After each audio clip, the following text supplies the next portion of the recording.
Good morning. I'm Adam Schubert with SCORE of Chester and Delaware County. I will be your moderator for today's presentation on how to create killer content for social media and your website with Judith Lee. Judith, can I have the next slide, please? Thank you. For those of you who are not familiar with SCORE, SCORE has been around for almost 60 years now as a resource partner of the Small Business Administration. We are volunteers dedicated to fostering a vibrant small business community through confidential mentoring and education. All of our services, mentoring, and educational programs are available free of charge. In Chester and Delaware counties, we have about 100 volunteers that are here to help you and your business to succeed. Next, please. For today's presentation, we are recording the session, and you will receive a link to the recording after sometime later today. All participants have been placed on mute to avoid any distractions. Judith will be taking questions during the presentation at several points, so please enter any questions you have in the Q&A box, and we will attempt to respond to all of them over the course of the presentation. If you have any comments or references you'd like to share with other participants, please feel free to place those in the chat box. With that, I would like to introduce our presenter, Judith Lee. Judith is a certified SCORE presenter who provides SCORE seminars at libraries and chambers of commerce in Chester and Delaware counties. Judith is a highly experienced communications professional who is focused on social media as an effective and affordable tool that levels the playing field for small businesses. Her clients include small business owners, healthcare professionals, and nonprofit groups. With that, I will turn today's session over to Judith. Thank you. Okay, well, thank you so much, Adam, for that kind introduction. I'd just like to add my thoughts to all of you participants that SCORE is a fabulous resource.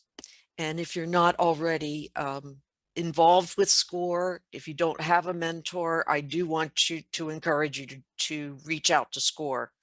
It's very worthwhile. So now let's begin our presentation on killer content. Here's a bit of a roadmap for our presentation today. First of all, we're going to cover why you need killer content. Okay, then we'll review how the pros do it, people like myself who create content on behalf of small businesses and organizations. And then I'll provide you with some tools you can use in your effort to create killer content. Then in the second part, we're going to try to go through the process and create some content. We'll use the tools, and then we'll talk about what to do with that content once you've created it. I do have slides for asking questions. So when we reach that, if you have a question, jot it down, or put it in the Q&A as Adam suggested. And when we reach those question and answer times, Adam will read me the questions and I will do my very best to answer them. Okay, why we care about content? Because that's what Google cares about. All right, Google performs 100 million searches a month, and you want to be in on that. Google, what content does Google want? Google wants original content that is valuable to your customer, okay? Google does not want thin content, which is something you either copied or something that's automatically generated. Something like they call affiliate pages, which really advertise affiliates.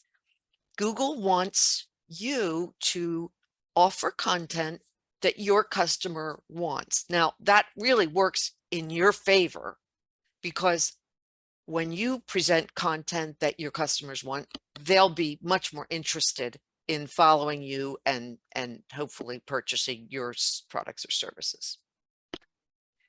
Okay, what other great reasons to care about content? It's critical to your search engine optimization, or SEO. Google, that's what Google is a search engine, and you want to be found by Google or any other search engine. And content tells your story, okay? It shares your story. It expresses your message, which can do different things, but both important, and engages customers and prospects. So you reach current customers who are a great source of business and referrals, and of course, prospects who we all need to reach all the time. SEO is how you are found. Okay, so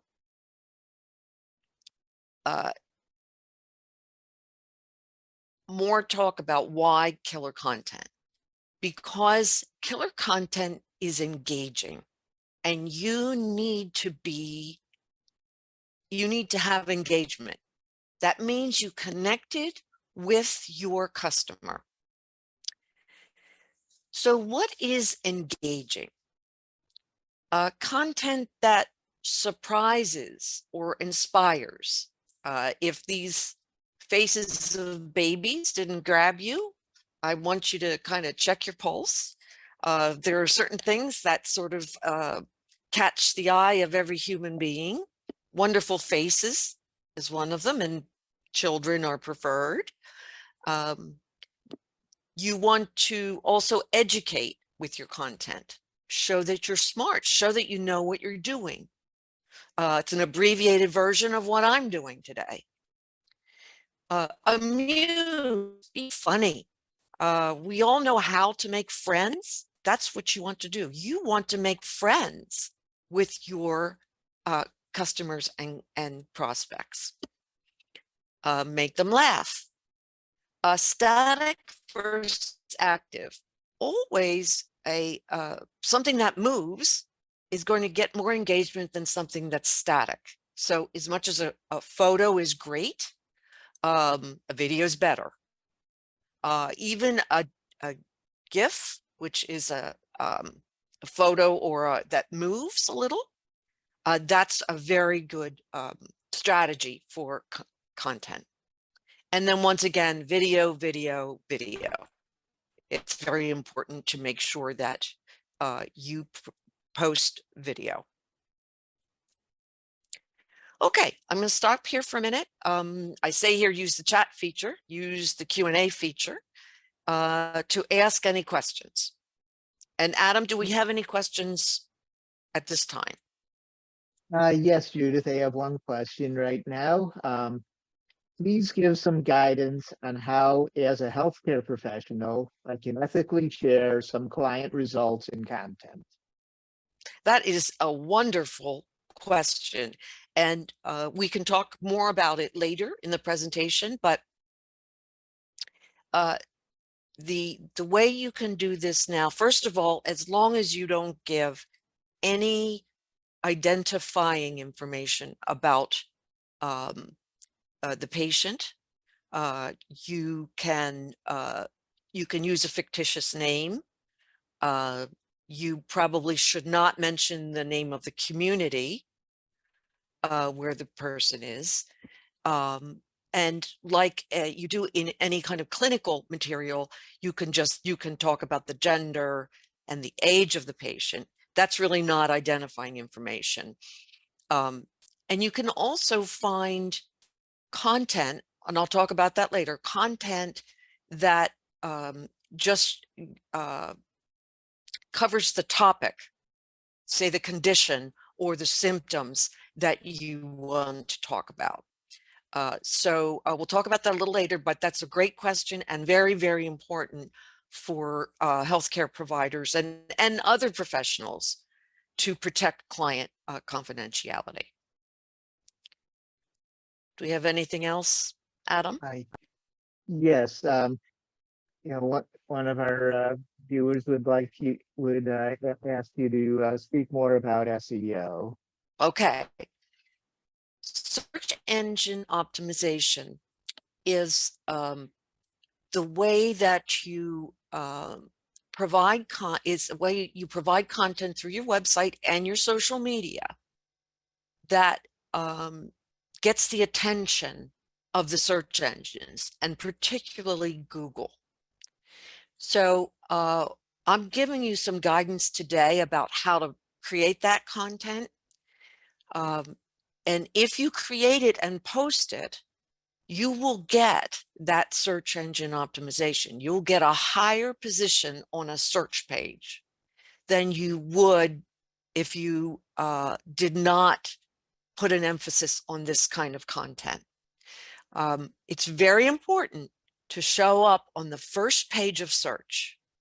And that's because many people will never go beyond that first page.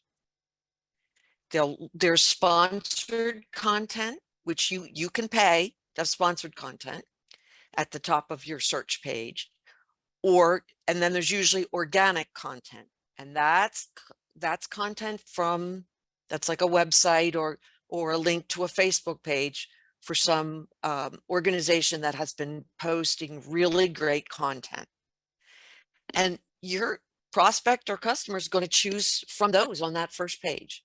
So that's why you really need to be, there are SEO experts you can hire. They're a little expensive, very much worth it, but you can actually do some of this on your own. Any other questions, Adam? Yes. The next question is, how do you set up a web description for a website to increase SEO? That is not really in my bailiwick. You want to talk to an SEO expert or a web developer for that.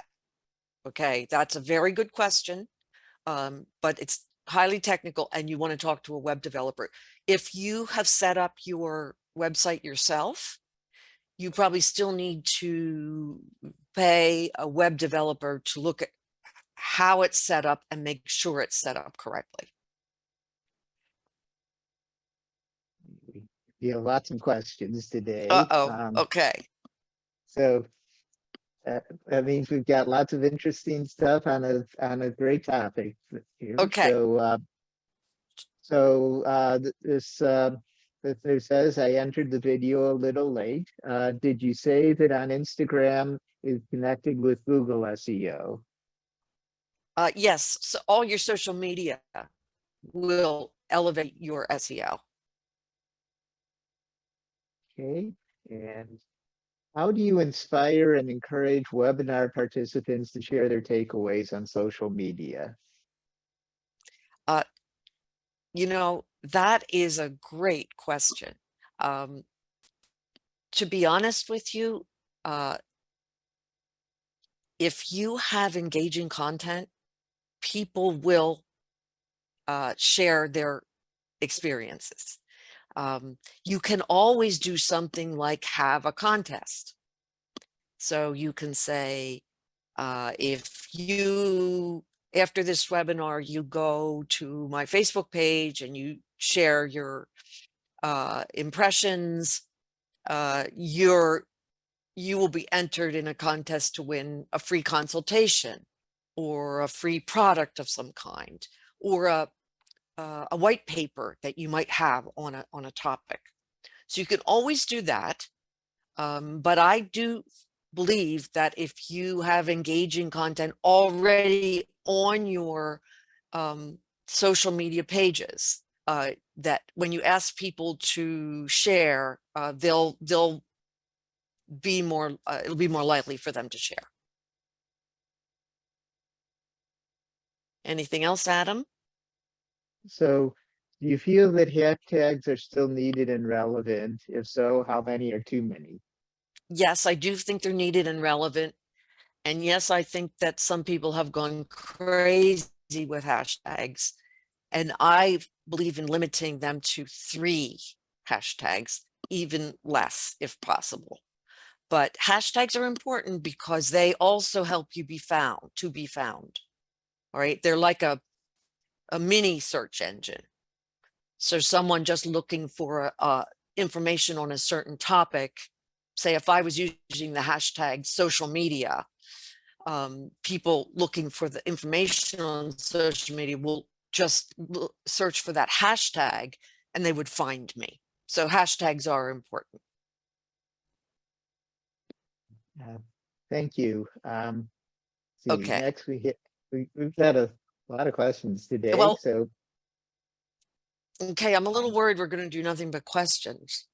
okay, so why don't we, you know, continue on, we will hold the questions Yes, and we, if needed, we can follow up after the webinar. yes, and actually there'll be several other question and answer times, so we can get to some of those questions.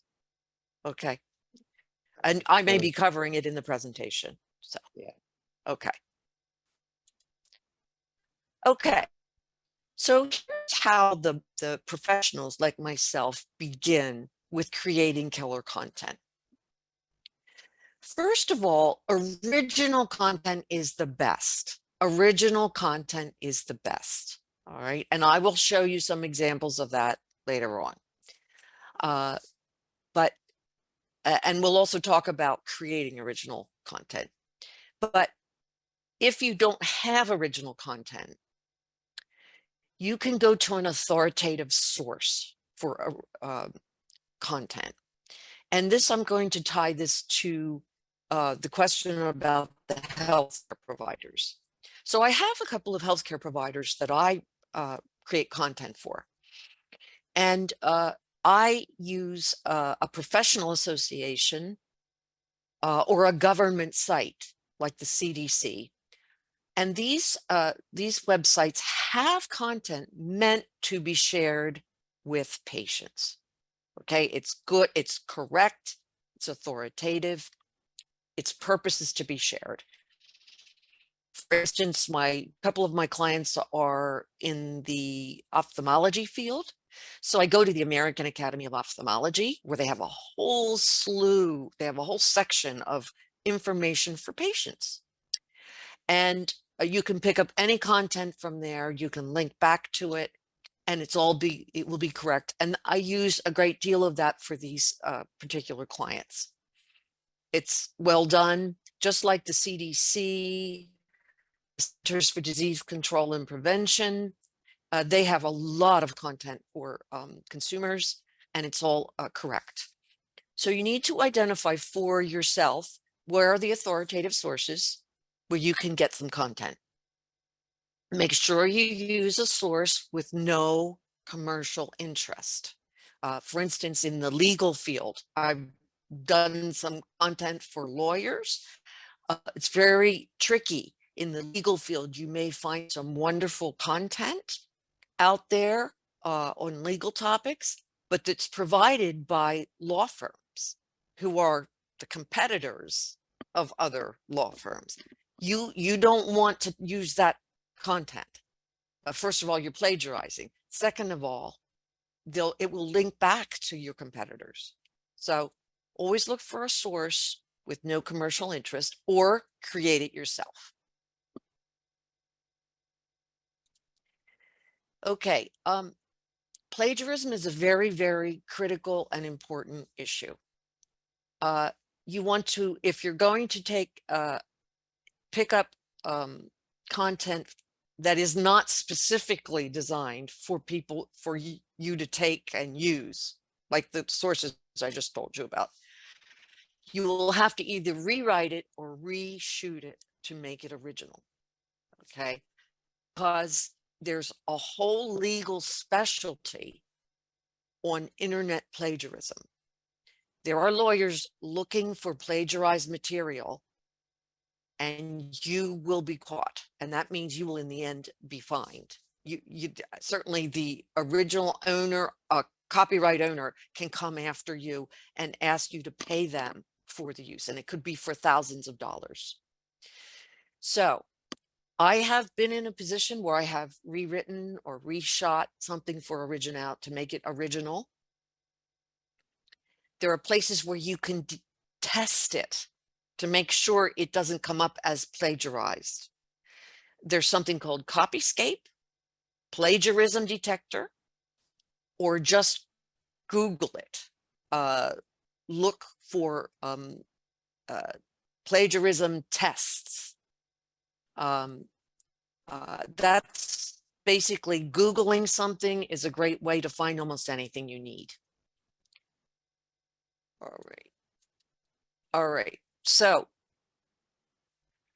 this whole copyright issue is very critical regarding photos. There is something called royalty-free photos, and those you can use without paying for them. There are some websites that offer these. Pexels.com is one. Pixabay is another. However, there are other websites that sell photos, the use of photos. That would be Shutterstock, Getty Images. It can be very expensive. Some of it's not too expensive. If you, for instance, Adobe Stock also sells photos, but it's like a monthly membership and you get 10 photos a month. It's not super expensive. You can go that way. I personally am like the queen of free. So I go for the royalty-free photos, and I've been very happy with the selection out there. Also, there is royalty-free stock video. Pexels has that, Pexels.com. You can get video. All right. You may have to add some things to the video or have someone do that for you, but the video is available. Once again, just make sure you're not stealing anything, like, in other words, using something without permission. Once again, search for it and you will find it. Everything's out there. Just be careful to search and find. Some rules of thumb, and this is for whether you're creating your own or you're adapting some other content. Shorter is better, always better. Remember, people are scrolling through quickly. They're moving through social media. They're scanning websites kind of quickly. Break down your message into small bites. Even the most highly technical, complicated message can be broken into small bites. And I'm often hired to do that. So if you have a message that is complicated, you might want to seek the help of a writer or a content editor to help you with that. And I will also tell you that there's something that's better than perfection. Better than perfection. That's authenticity. Authenticity means it's not fake, it's real. Okay, hopefully you find me to be authentic. Hopefully your customers find you to be authentic. If there's authenticity, there's credibility. Okay, so that's important, and it's more important than perfection. Okay, it's okay to be a little flawed or imperfect or even wrong if you're authentic. All right, a couple of more rules of thumb. Answer the most frequently asked questions. So think, what are the 5 questions that I get the most frequently from my customers or my patients or my clients? Write them down and then write out the answers, and then create content that offers these answers. That you can also turn those into blogs. Those make great blog topics. They make great video topics. Those frequently asked questions, you will do such a service to go ahead and answer them out there on your website or in social media. And then the other thing I always advise is answer the unasked questions. There's often questions that people are too embarrassed to ask. Go ahead and answer them. The question that often people won't ask is, what is this going to cost me? And I found that really helped my business when I started answering that right up front.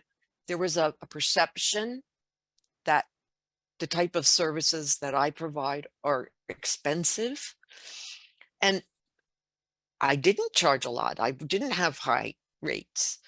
So I would just tell people, look, this is the range of prices that I charge. Get that right out there. If you have very competitive prices or rates, that's going to be an advantage for you to get that out there. Just remember, your customers and prospects are looking for answers. I myself, as a consumer, get very frustrated when I am looking through a website or social media looking for information, and they really don't have answers, the answers I'm looking for.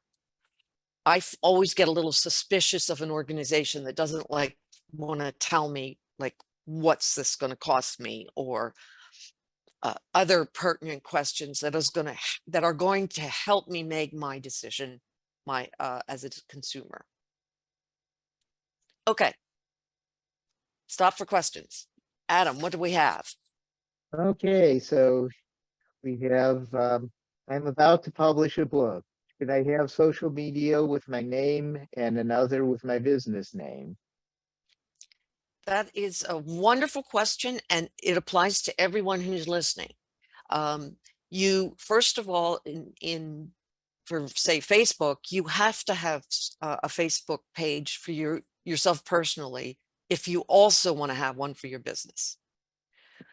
That's how through your personal Facebook page, you can build a business page, which is what would be your page for your book. Now, you can keep the content on those two pages completely separate. And even though you will have access to both pages, but you can keep that. You can keep the one page for the prospects, the clients, the purchasers of your book, and the other page for yourself as a personal page, and just your friends or family have access to that. But yes, you can do that in LinkedIn allows that. Instagram allows that. Pinterest allows that. All of those you can have. You can also have 2 YouTube channels if you want. You can have one that's your personal YouTube channel, and you can have one that's your business YouTube channel. So that's really advisable if you actively post to your personal page. There's going to be some things that you'd really, let's not share this with customers. I personally, for instance, my personal page is full of I'm involved with animals, so I'm full of dogs and horses. Well, I don't want clients to think all I do is fool around with dogs and horses. Okay, so it's a good idea to keep them separate, and you can have a separate setup pretty much in every type of social media. Okay, do we have any others, Adam? Yeah, so you talked a bit about video. Question is, what's the optimal length for a video? That's really another great question. For it depends on what you're using the video for, where you're posting it. I would recommend on social media, keep the video short, and I say 2 minutes or less. So once again, if you've got a big topic to cover, do a series of short videos. And I'm here to tell you, you can do video yourself with your phone. All right. You also, however, longer videos are viewed, especially if you already have a customer who is engaged and wants to know more. All right. And those are the types of videos you might have on your website or your YouTube channel with access through your website to the YouTube channel. So someone who might choose, say, gee, I really need to know more about this, then those videos can be 5 minutes long, 10 minutes long.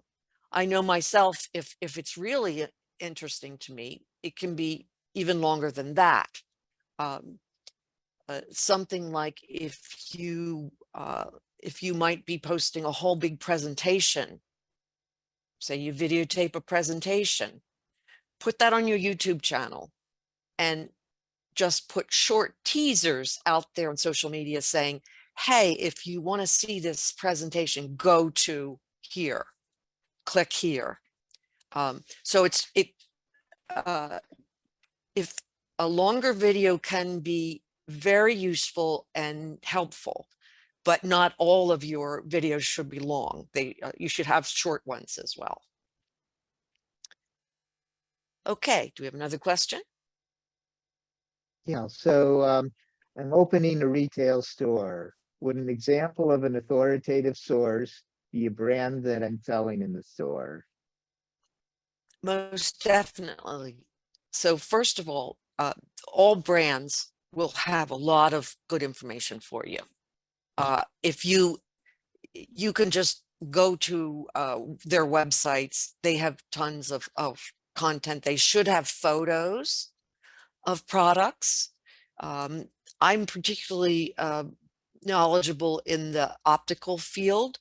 So for instance, these eyeglass frames, you can find them on all the eyeglass manufacturers have a website with photos, with information.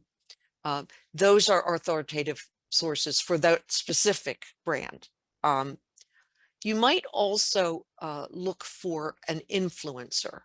So if there's an influencer out there for your target market, let's say your target market is women ages 30 to 45 or 30 to 40. If you can identify an influencer, someone who blogs or makes videos that influences those those buyers, you can see whether you could use request to use their content as a guest. You know, ask if you can be posting some of their content on your channels as a guest. And sometimes the influencer will be delighted to have you do that.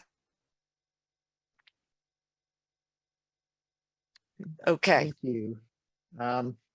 Yeah, another one on authoritative sources is how do we identify an authoritative source? It absolutely, it's okay for it to have a commercial interest if you are specifically promoting a brand. Okay, that's fine. But you want to make sure they're not an authoritative source in general, like say on healthcare, is going to be a source that is not promoting any specific product, provider, particularly product. So, you know, all the drug manufacturers have websites that are going to have information about the drugs they're manufacturing and promoting, but that information is going to be kind of skewed in favor of that drug. I would rather go to the Food and Drug Administration or the CDC or my own professional association like the American Pediatric Association or something like that. So that's how you make sure there's not a commercial interest, unless you are promoting a specific brand. That's okay. Personally, I think you have more authenticity if you don't promote a specific brand, but you promote a category and you give some really good advice about a topic or a category.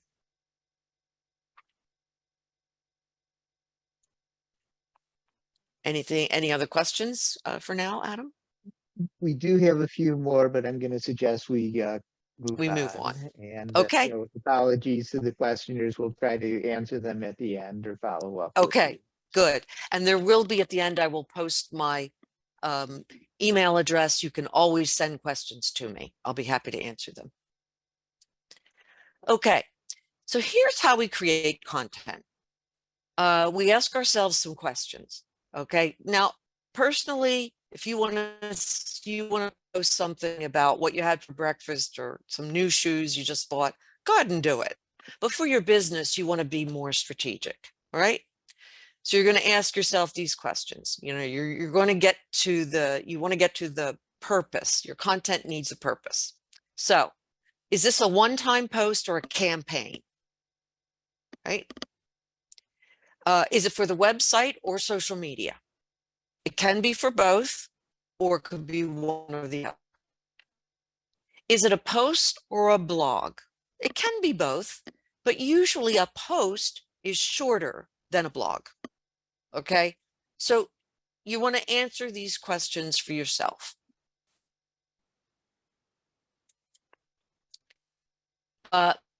Here are some examples of killer content before you start. Okay, memes are great for humor. I mentioned to you before. Use humor. Now, you got to keep it clean. Here's the rule of thumb.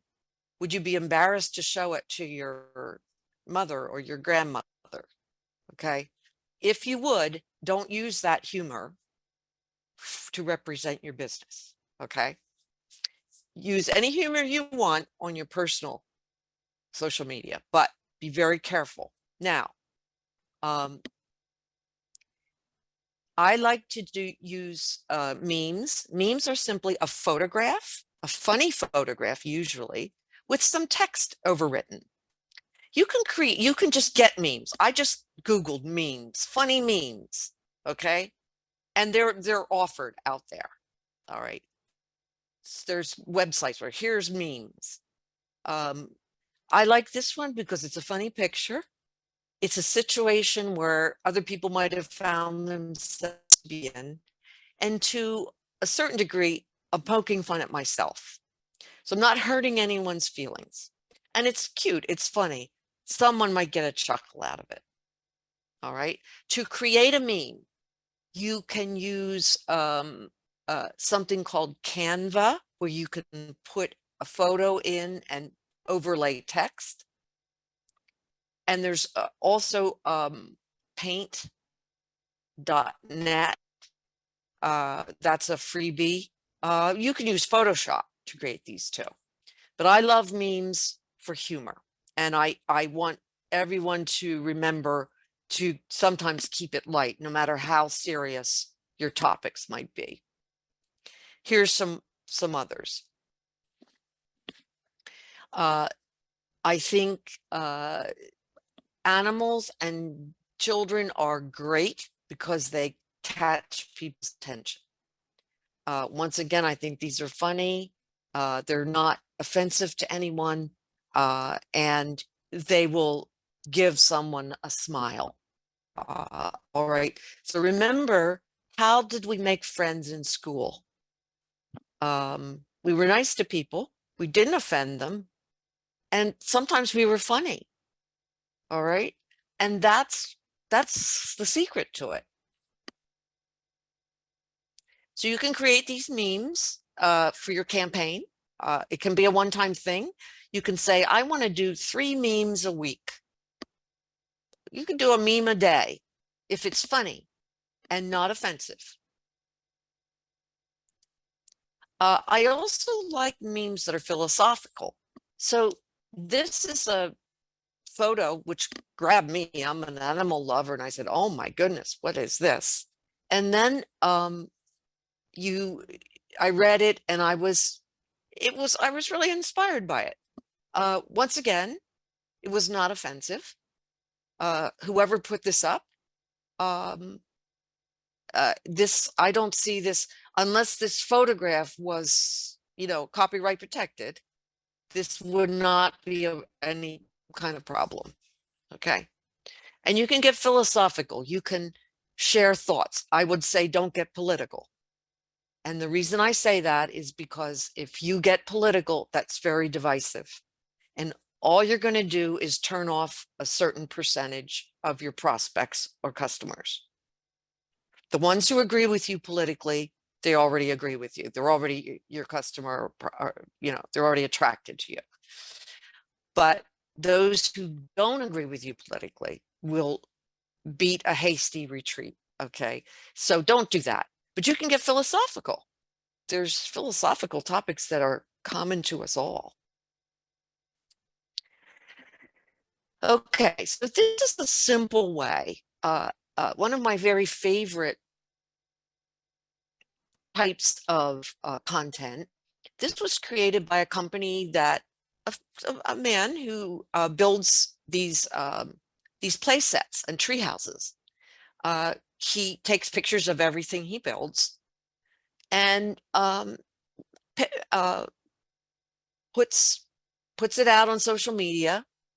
He puts it on all of his social media. He has pictures and content. And it's a really great way to show what you do. There's nothing offensive about this. And it's all your original content. That's original content. So anyone who has a store or a business that creates physical things, if you take your own photos and write up a description of what it's about, before and after photos. Say you're a painting contractor, take a before and an after photo. Now, you don't necessarily want to reveal who the customer was. They might not appreciate that, but to say, hey, this is what this hallway looked like before, this is what it looked like after. That's great. I have also seen painting contractors show a process. Anyone can show a process. Like this particular construction company could have showed how they built this. Look, here are the steps for building this. And you might say, I don't want to show my process. But basically, people don't want to do these jobs themselves. They want to have someone professional do it. And also, if you show them the process, they might say, oh, that's beyond me. But they'll see your expertise. All right. And you can do that with video. Do the same thing with video. Always good to show your expertise. All right. There are services out there that will help you create, well, apps, I should call them. This was of your Facebook photos in a photo book, and you could actually turn the pages of the book. This is simple and inviting, and I really think this is great. And then, of course, we have to get back to video. So why do we care about video? Simple answer to this question. Would you rather watch a movie or read a book? Now, I'm a reader. I read and read and read. But to a large degree, at the end of a day, sitting in front of a computer, as I do, I'd rather kind of just lay back and watch a movie. And that's because personal habits have gravitated to screens. And I do read on my phone. So I feel like, okay, I'll read another time. But I'll watch a movie or a TV show almost every evening. So that's why we do video. And it also is physical. Video is a physical lure. People will look at video before they'll look at anything that doesn't move. Okay, I'm going to do a quick overview of video. with video, remember, the process gets easier the more you do it. So just go around making little videos of your life. You don't have to actually use them, but just practice making videos. Here you've got someone doing a cooking show. Okay, so they've got a little space, a location set up. It might be a corner of their kitchen. This person is using a tripod. You can actually get a little tiny, inexpensive tripod. This is probably a better tripod that you might spend a few dollars on. But you can set this up. You need to have a shooting location. You need to write a script, and it can be short. It can be bullet points, but write it down. Rehearse it. And then you shoot, edit, and post. Okay. And you can shoot some videos, short videos, they don't even need to be edited. All right. And especially if you practice, you'll get better at it and quicker. But people love videos. They will watch your videos. Okay, I see we have to keep moving. Okay. Sorry. All right. There's easy ways to make DIY, do-it-yourself videos. Okay. Use Facebook Live. Facebook Live is a feature that is on your personal Facebook page. It's on your business Facebook page. You can shoot a video live and it will stream right onto your Facebook page. And then when you're done, it can be up to 90 minutes long. When you're done, it can be like an event. Do Facebook Live at an event. When you're finished with the shoot, Facebook will convert it to a video that stays then on in your archive, and you can post it and use it again. You can also record on your computer. You can use Zoom, which we're using right now. You can use Zoom to make a recording. I had a client who was a health coach. Every week she would use her laptop to record, a Zoom where she would talk about a health tip. She put that on her Facebook page, and then I took the link to that and put it out in an email to her clients and prospects. And then we also put it, on social media. So, we had an archive on her website. You can do it. You can also convert photos to video, and this can be pretty nicely done. If you have a lot of still photos of products or events or something like that, you can, and even of your process, you have it in photos, you can turn that into a video. And I've got a couple mentioned here that will provide the software you need to do that. Always remember, authentic is better than perfect. Okay, be real. And if it has some flaws in it, isn't imperfect, that's okay. All right. All right, I'm going to stop for some more questions. What do we have, Adam? So first one, we got a request to share the sheep meme. Excuse me? One of our listeners is interested in getting a copy of the sheep meme. Oh, the sheep meme. Yeah. I have no idea even where I found it, but I have created a photo of it. I mean, I did a screenshot, I should say, of it. I could, if you want to, whoever you are and anyone who's interested in having it, I can send you that photo and you could use it, I'm sure. That meme's been circulated like everywhere. So, and it probably has been 2 years since I picked it up. So it's not like when I say it's been circulated everywhere, I mean, people aren't necessarily going to say, oh yeah, I saw that before. But if you want to email me, I'll give you what I have on that. And the next question is, how do you start earning money from your posts? Well, that is, that's kind of a, just plain posting is not going to earn you money, but you can use your posts to create ads. All right. We're really not talking about ads today, but Facebook ads, Instagram ads, LinkedIn ads, all of those will help you monetize. You can use your post content to create catchy ads, which will help you sell your products and services.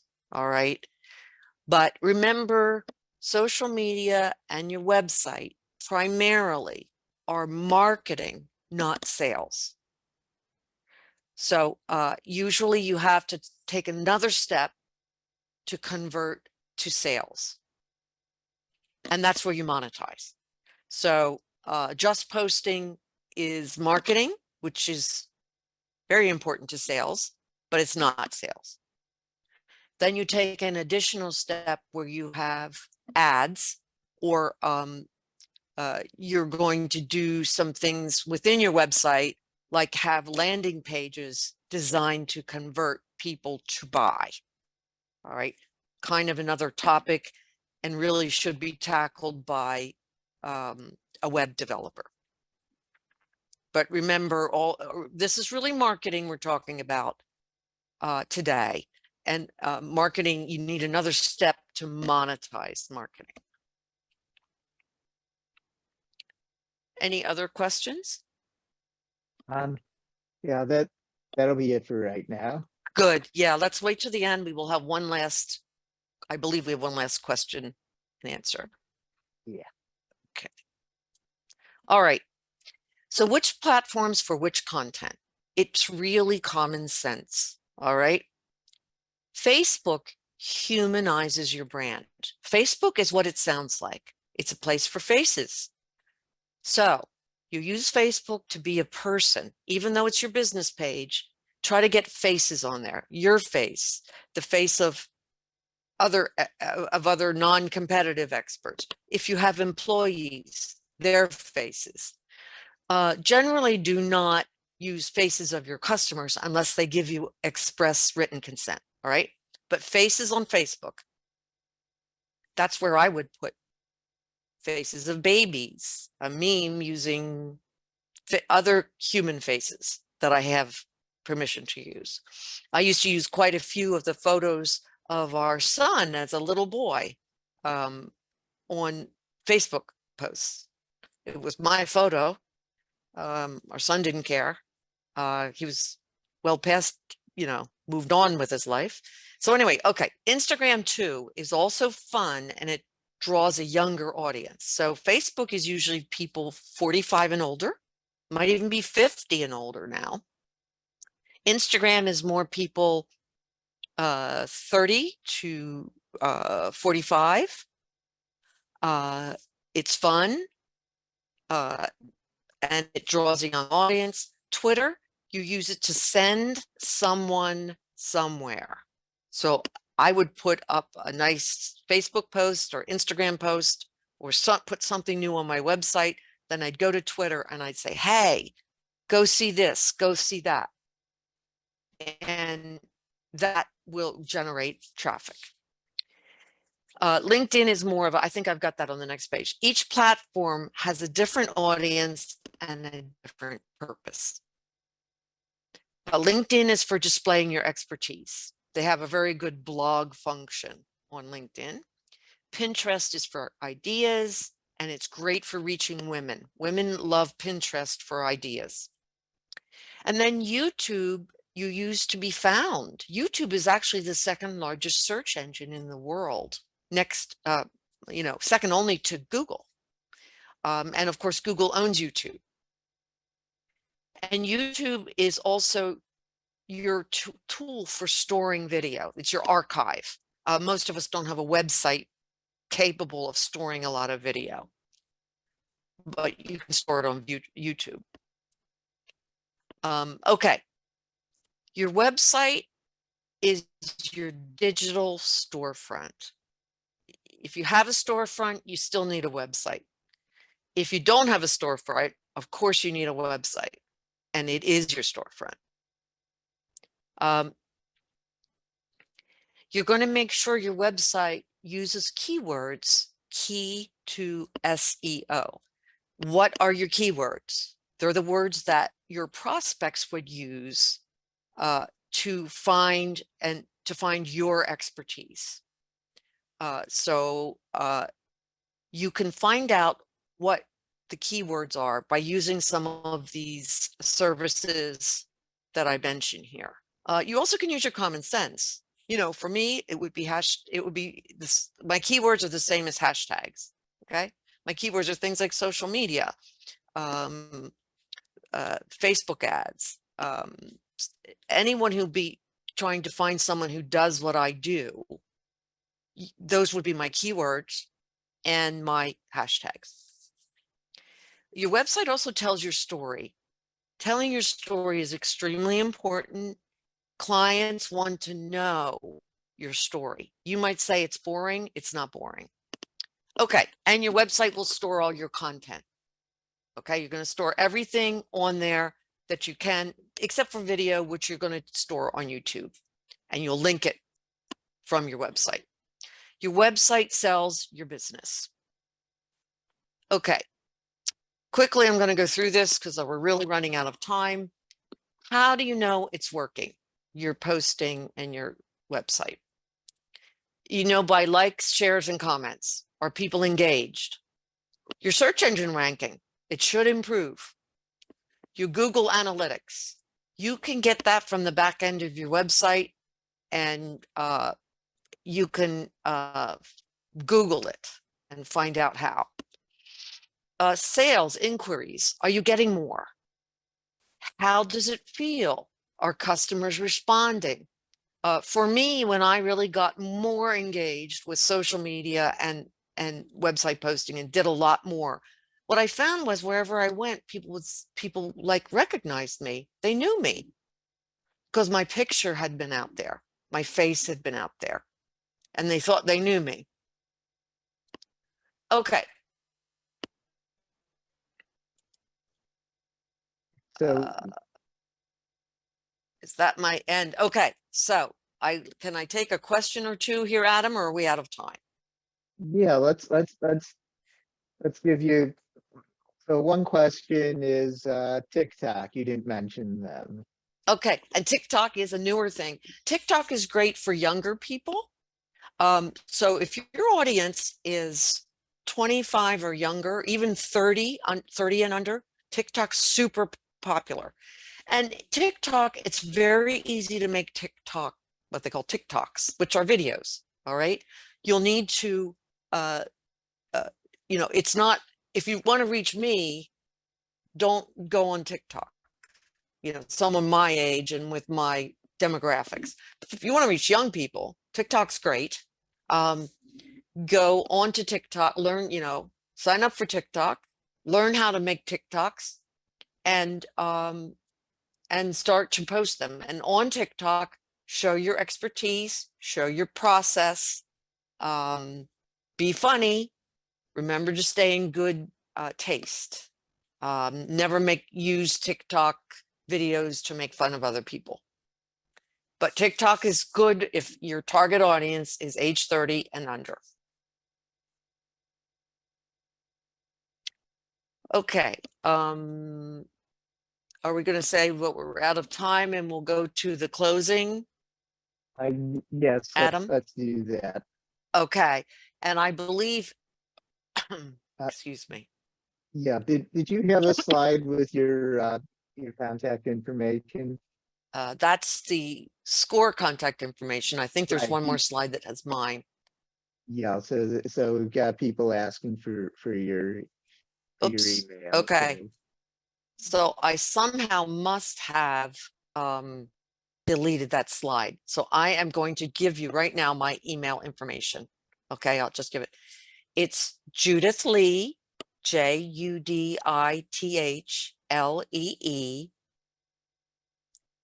3771 at gmail.com. I will also say you can reach me by emailing the SCORE office, which is shown right here, contact.0544@scorevolunteer.org.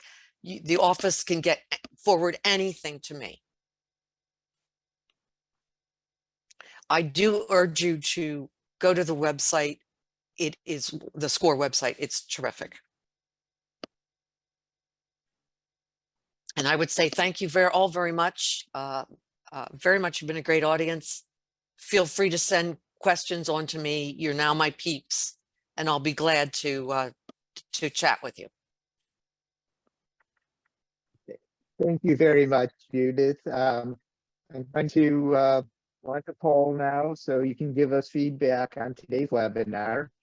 The folks that we were not able to get to your questions, please feel free to email Judith. I typed out her email for you, or contact SCORE with the questions, and we will follow up with you. While you're responding to our poll, we put up the contact information for SCORE. Again, all of our services at SCORE are available at no charge.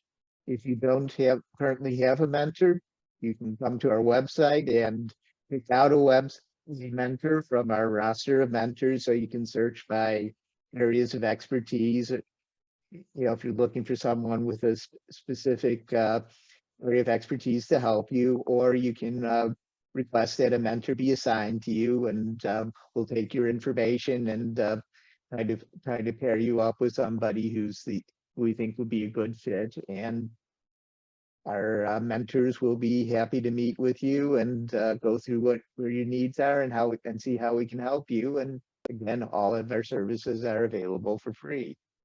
And we do appreciate everybody filling out the poll before they leave. And thank you for your attendance today. And thank you, Judith, for again giving us some great material to help you learn more about how to use social media for your business. Thank you, Adam, for your great help on our presentation.